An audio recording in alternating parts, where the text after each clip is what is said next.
Hi, welcome to Threads of Resilience, where every determination story is celebrated, where courage is appreciated, and where we view the struggles of human life and how we move past that. Today with us is Mr. Sachin, who is a documentary journalist. Sachin, would you like to tell us a bit about yourself? Yeah, sure. First of all, hi Chinmay, thank you for having me. It's truly a pleasure to do this. My name is Sachin. I'm from Mumbai. I was born in Bangalore, Karnataka. So I'm for the past couple of years, I've been building like a documentary channel on YouTube where I make videos about a wide range of topics like culture, sports, tribe, traditions, festival, etc. from across India and beyond. I've covered a total of 7 countries now, including India. Wow, that's so So great. it's been an adventure, non-stop So adventure. great. So tell us a bit about your video. How did you find the idea to do this? After I finished my masters, I came back and within a month, pandemic happened. So I Hmm. had a lot of time on my hands because all Hmm. the recruitment drives were suspended. So and I didn't have a job, so I had a lot of time on So my you hands. were in IT? Yeah, I did my engineering bachelor's in IT, but then I Hmm. did my master's in journalism. Actually, Okay. I switched over later on. Okay. So yeah, during the pandemic, I used to watch a lot of travel videos. So I got recommendations about different travel accounts because Hmm. pandemic was like a boom for travel creators. It So and was. Middle East happened to be one of my favorite places. So just like that, while I was just browsing through YouTube, I happened to come across a channel called Vice News, which is an American media house. Now Hmm. it went bankrupt lately, but they are the ones like who started this whole documentary revolution in the early 2000s. So I watched a video of theirs where this journalist was in some war zone in the Middle East, and it was so edgy, so thrilling. So I started watching. I got deeper. I started watching more and more of their videos.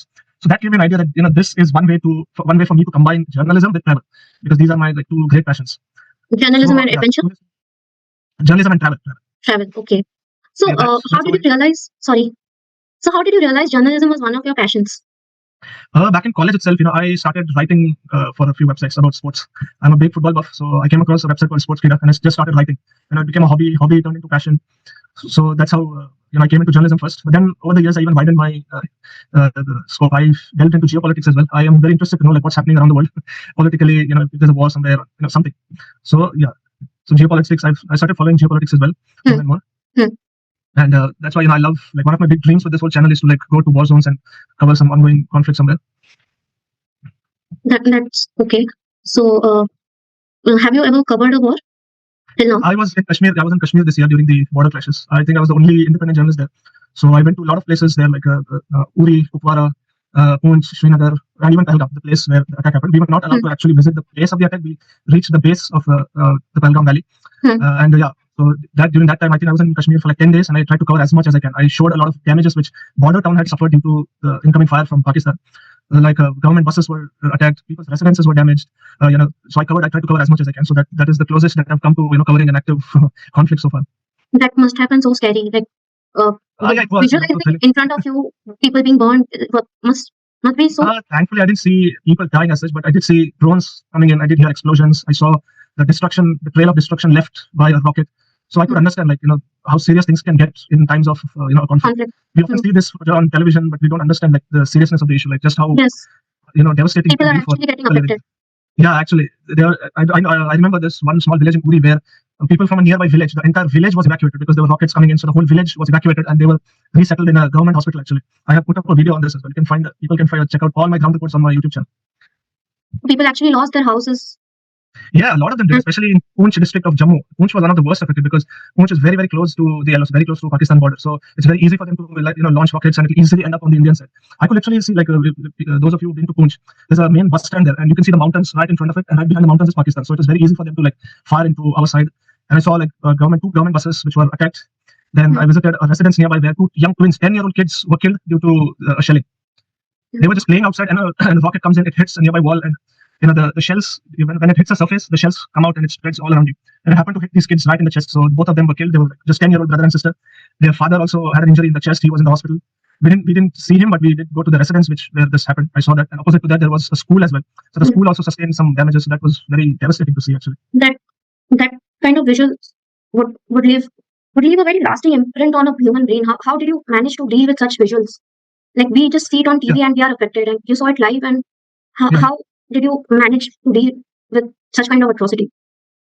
Yeah, I mean, it was overwhelming, but I believe, when you are on camera, when you're recording, you shouldn't let emotions get the better of you. The Hmm. journalist must hold his ground and do his work without getting too carried away. So that's what I did. I did not let emotions get the better of me, even though it was really heartbreaking to hear the stories coming out of there. We had two local guides who were narrating everything. They were telling me, oh, this happened, that happened, these people were killed, this place was attacked, and all that. So the locals were narrating us, and it was really shocking, actually, really sad But to hear hearing the about kids. it Yeah, also make me cry. Right? yeah, yeah, true, true. Yeah, it is heartbreaking. And on top of this, Pakistan has they had the cheek to say that, oh no, no, we didn't hurt any civilians, and they tried to portray themselves as the victims, which was very infuriating for me to see, because even the Western media are trying to portray India as the aggressor. India attacked Pakistan. So through my coverage, I wanted to show that what a rogue state we are dealing with.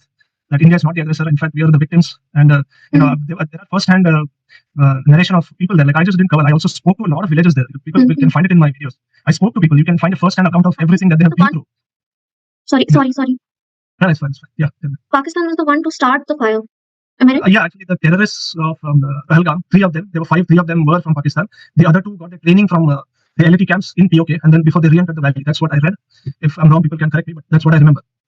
Okay, let's talk about you. So after speaking to everyone, when you were alone, when you were not a journalist but just a person, so how did it affect you? I did feel empathetic towards the people affected by it, and I tried to stay strong because we were in an environment where things were like moving fast. Today we were in this village, tomorrow we have to be somewhere else. So I didn't really have that much time to sit down and introspect about what this and that. So in that moment we were just trying to be as active, proactive as we can, and try to cover as much as we can. Because when you are in a situation like this, things can escalate anytime. Situation can change anytime. Today you are in a safe zone, tomorrow the same place might be under rocket fire. So we were in the full work mode. Actually, we were just thinking about what to cover next, to put out the video, etc. So after the war, like, did you find yourself? How did you manage it? Yeah, after this whole coverage, when I came back home, it did feel strange that we are here thousands of miles away from the war, when there are people out there who live under the shadow of danger. Because whenever border clashes flare up, they are the first ones to be affected. Yes, so yes. I did feel very empathetic for those people. I felt like more should be done to protect them. Our army is doing a fine job, but due to the geopolitical proximity to an enemy state, those people are very vulnerable. Those people are very vulnerable. So I thought, I hope more steps are taken to ensure their safety the next time there is another unfortunate border clash. Yeah. So you said you love traveling. So how did that like happen in you? Like, how did you know that you love traveling? After my 10th grade, I had like almost 5 months of vacation. So during that period, I heard a lot of my classmates, a lot of my friends went abroad. And we were all new to Facebook. This is 2010 I'm talking about, when all of us were new to Facebook and people were sharing everything on Facebook, their photos, where they had been, etc. So seeing them travel first, I think, sowed the seeds of travel in me as well. That got me curious because I hadn't traveled much until that point. And then when I went to UK for my master's, this is 2018, I met people of so many different backgrounds, different countries, different cultures, different upbringing. So hearing their stories, this interest of travel solidified in me. I became increasingly curious about travel. I started reading more about other cultures, other countries, etc. So by the time I had come back from my master's program, it was very clear that I'm going to make travel a part of my life. It's going to be my job somehow. And then, as I said, I came across this Voice News on YouTube. So slowly, that's how, it helped me shape an idea. That's a very courageous step you took for yourself. I mean, like a lot of people want to travel but don't know how to, and they are afraid to take that step for themselves. So I would say it's a very courageous step. Young people.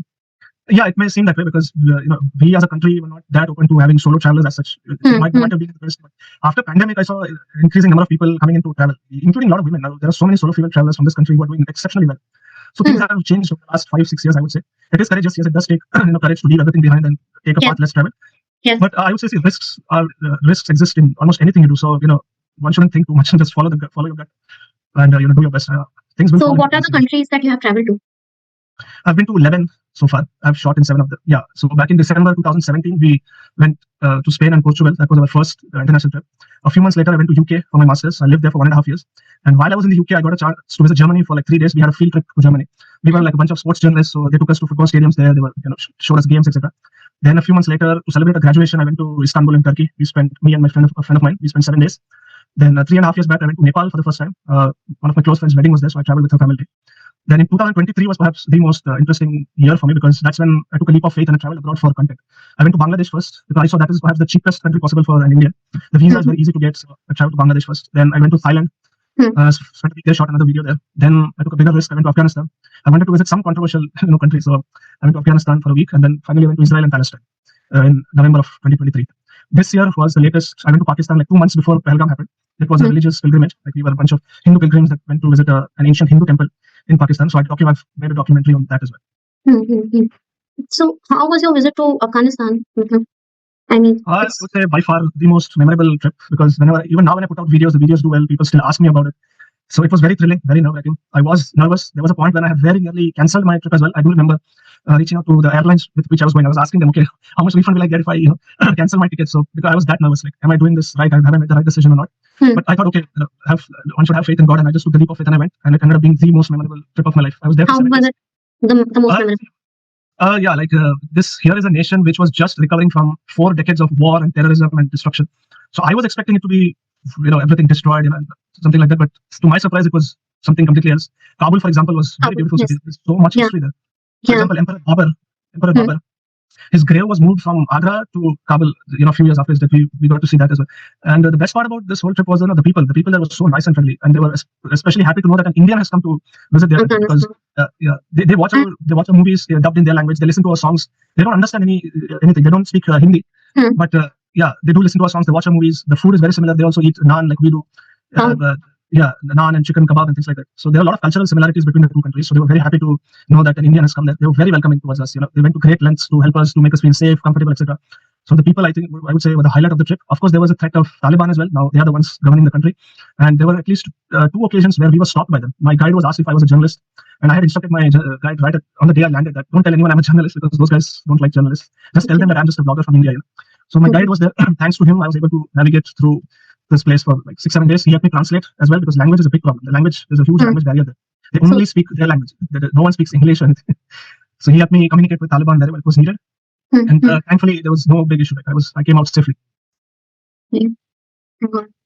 So, also, how was the cultural differences in all these cities, like all these countries, like UK, Germany, major cultural difference, Afghanistan, Pakistan, Yeah, Palestine, sorry, major cultural difference. So, how was it? I mean, Europe, what do I say? There's not much difference in Western Europe, actually. It all feels the same because, yeah, it's beautiful. Yes, the quality of life there is good. But at the same time, I would say there are more interesting places from a travel perspective, at least in Asia. Places that would really give you the places that would really excite you, such as Afghanistan. And Hmm, Israel, I would say the only Jewish nation in the world. So that was getting to explore the Jewish culture was really fascinating to me. There are similarities with other nations in the Middle East as well there, but it was really nice to visit the so-called Holy Land because this place is where Jesus Christ was born there. It's very important for people of 3 monotheistic religions: Islam, Christianity, and Judaism. Jerusalem, especially. So, getting to learn the history, there's so much history in Israel. Like, I mean, it will take you years to fully understand it. Here's a place where, Christ was born. There were several wars which happened in the past. Then the British ruled. Then Israel was formed. And, the history is like really crazy there. So, getting to learn all this, speaking to people there, indulging in their local cuisine, that was very eye opening for me. Even in the Palestinian side, I would say the same thing. People are very nice and friendly. So, hmm. one thing about travel is, yeah, you get exposed to different kinds of culture, the way Culture. people live, people Yeah. think. Hmm, Even the way people think, the mentality can be very different. It depends on so true. how you're grown up, the prevailing conditions there, etc. So travel opens your eyes to a lot of things. It broadens your perspectives. It makes you feel you're more privileged than you are because Hmm, I met people living in really horrible conditions, even in India also, actually, not just abroad. So hmm, travel makes you feel more privileged. hmm. So that's why I would say expose yourself to more different environments, to more new places that will enrich your life in ways nothing else can. So, you have a beautiful, like, full of richness life, like in terms of memories, experiences. So, Yeah. how I just want to know, like, how did you manage to gain something so precious for yourself? How was it choosing yourself over everyone else, over every relative that would, say, what is this job? This is not Mhm. a job. So even more than relatives, I think my classmates, I think, had opinions and everything because one thing is when you go from engineering to something like this, of course there will be people talking about it. Hmm, They would wonder like, what are you doing? So I had this, how do I say, a wonder in my mind that okay, maybe my classmates would say this, they might poke fun at me, they might ask why are you doing this, why do you leave a career in IT and came into travel, etc. But then hmm, I thought, okay, you only live once, YOLO. So who cares what others think really? I mean, it's your life, live the way you want. That's what I told myself, and I just followed my heart. After college, once I was done with college, I told myself I'm just going to do what I love, regardless of what people have to say. hmm, So that's how I think, without caring too much about what others think, I came into journalism and eventually combined journalism with travel. travel. Hmm. Yeah. So, how did you start basically? Were your parents supportive? Hmm, Yeah, my parents have been supportive right from the beginning. I started making videos right from home itself because this was still during the pandemic. hmm, So I used to just make short 1-minute videos about various political issues around the world. hmm, And then slowly, as the things started returning to normal, I ventured outside. Yeah, hmm, when COVID subsided and things were returning to normal, I finally told myself, okay, now I can go outside and do the real content which I want to do, which is documentaries. So I went to Dharavi first. That's the Asia's largest slum. So I documented like how life is in the slum there. And that video, to my surprise, went viral. It got like 85,000 views. I was really not expecting that. hmm, So that video made me realize, okay, there is scope here, and hmm, obviously I can do better. That was my first video, and if anybody sees it, you will realize it's not the perfect video at all. hmm, But hmm, yeah, the fact that it went viral, that really excited me. I saw that okay, there is scope here. People are hmm, interested to know more about the world, about how people live, etc. So then I didn't look back. Thereon, I didn't look back. Just kept making videos, just kept making, kept traveling. Slowly, I went outside of Mumbai as well. I went to Gujarat, I went to Kolkata, and that's it. The rest is history. So I mean, I still have a very long way to go. Yes, I mean, I'm not that big of a creator, but lately things have been going very well for me, at least on Instagram side. So I am motivated to continue this, keep doing this as long as I'm passionate about it. That is so great, so great. So what's your YouTube's name? It's called Universe One, and in brackets by Sachin Bhatt. Okay, okay, definitely. I'll get a look all your documentaries. Sounds Right. fascinating, to be honest. Yeah, I've covered a whole range of things, like people in like, various tribes across the country, tribes in Rajasthan, then how people in Gujarat live side by side with crocodiles there. I've covered, yeah, life in They do? Dharamvi. I've covered, yeah, there are a couple of villages in Gujarat where they live side by side with crocodiles. Like crocodile would there would be a bunch of village women washing utensils, washing their clothes in the river, and the crocodile would just pass by them, and they won't be afraid at all. People there are actually proud of the fact that they have crocodiles there. So it's like a very interesting cohabitation there.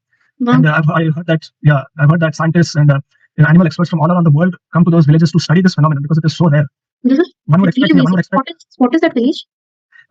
It's not one village. There are multiple, like Malataj, Deva, Charotar, Dabu, etc. All these villages are close to Vadodara. Actually, they are just probably 100 kilometers from Vadodara. Definitely on my list. Nobody has been killed due to crocodile bites or crocodile attacks in the in over 20 years. Actually, no one has been killed. So that was very fascinating to see. So shall we end our podcast here? Is this fine? Sure. Right. Okay. Thank you so much. It was so insightful knowing about your such a culturally rich life, and wow, this was amazing. Thanks a lot for being on my show. Yeah, thank you. I had a good time speaking to you about all my travels. Thank you. Thanks a lot for giving me the opportunity to speak about it. It was a pleasure. Thank you. Thank you.